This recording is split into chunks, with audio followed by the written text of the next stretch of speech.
Pi Network yamaze kugirana imikoranire na Stellar Protocol.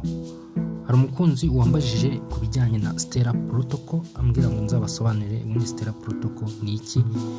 Rero niba uzi ko ujya ukora transaction ukohereza amapayi cyangwa se ukayakira cyangwa se ugakora indi transaction runaka muri Pi Network, hari ababa babigizemo uruhare. Burya ntabwo ari Pi Network bagizemo uruhare, hari icyo bita Stellar Protocol.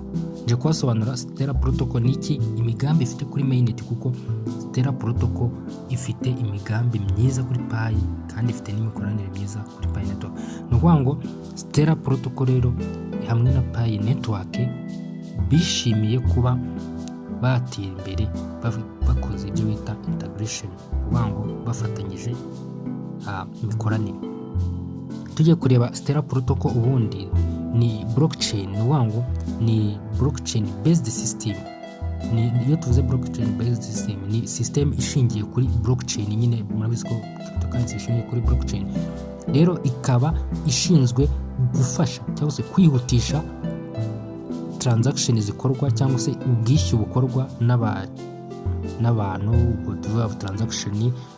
Noneho izo transaction zigakorwa ku giciro cyo hasi.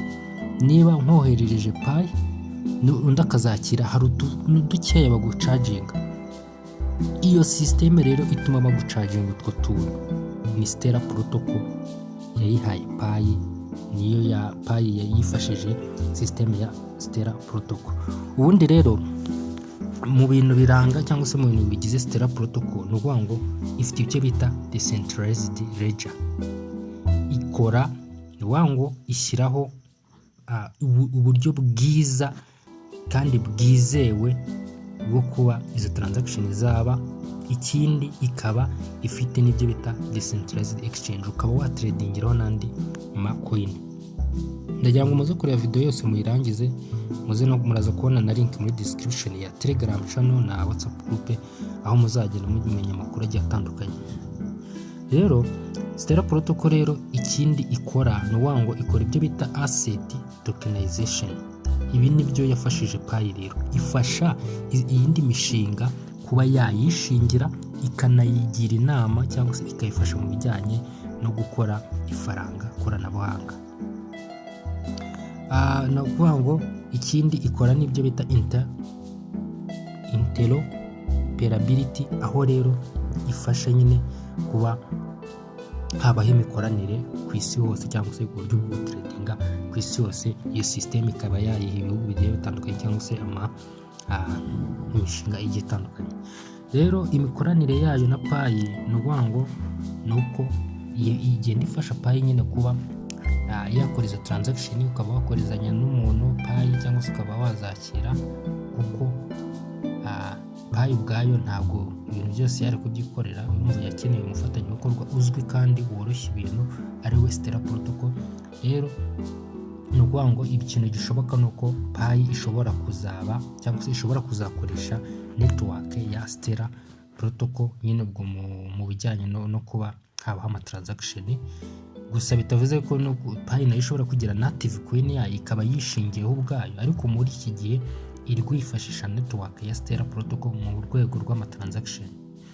Ibi rero biramutse rero bibaye ko Pi ikoresha Stellar Protocol cyangwa Stellar native DEX, ubwo tuvuga decentralized exchange kuri Pi token trading, ni ukuvuga ngo ibi rero byafasha yuko Pi zaboneka cyane ku masoko yo ku isi hose, tutarinzeho tujya kuzishaka ku yandi masoko. Nk'urugero ngo tujye kuzishaka ngo ku isoko ryo muri Amerika, noneho tujye kugura Pi ngo cyangwa turasanga ngo ku isoko ryo mu Buyapani.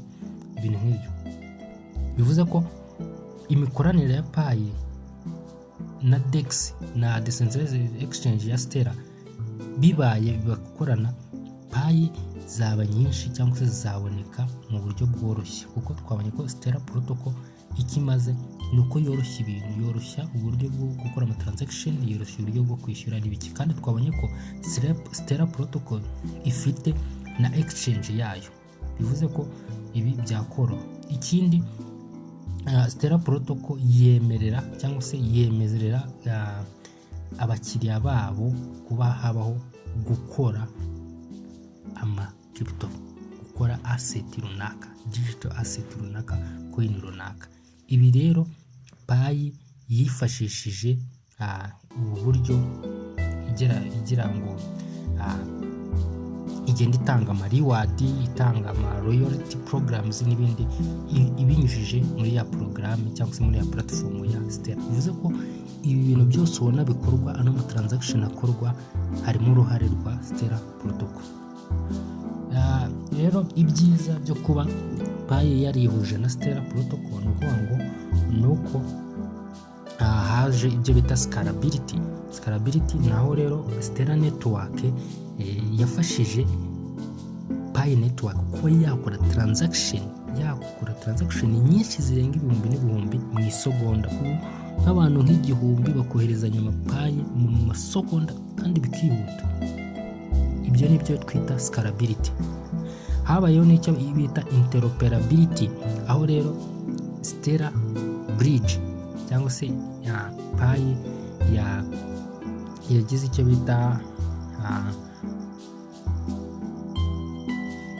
bita imikoranire nyine.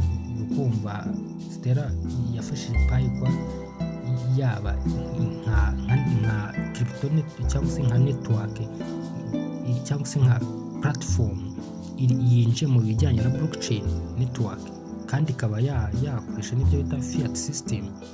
Ubwo ni amafaranga anasanzwe, tuvuge ufite amafaranga ukaba wabayininga nk'amapayi n'ibiki. Ubwo rero umva ko Stellar yagiye igiramo uruhare.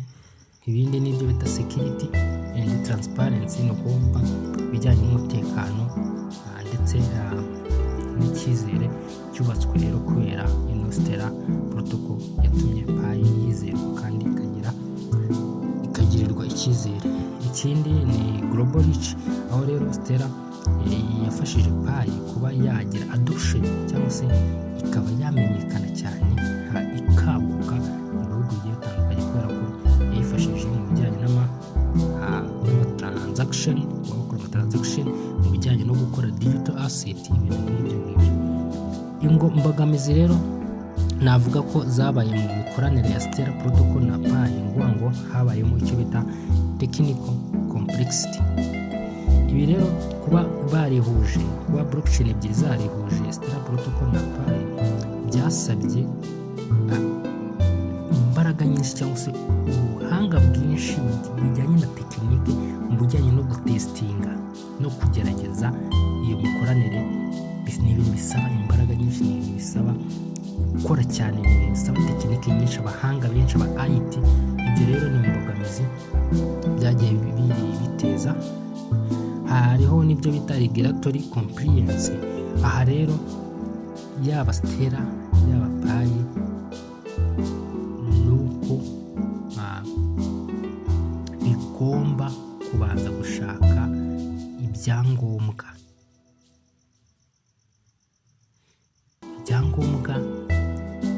bibemerera kuba bakora, ibyangombwa bibemerera kuba bakwizerwa cyangwa se gutangiza iyo system. Ngo ibi rero ni hamwe rero usanga bigorana kubona izo document.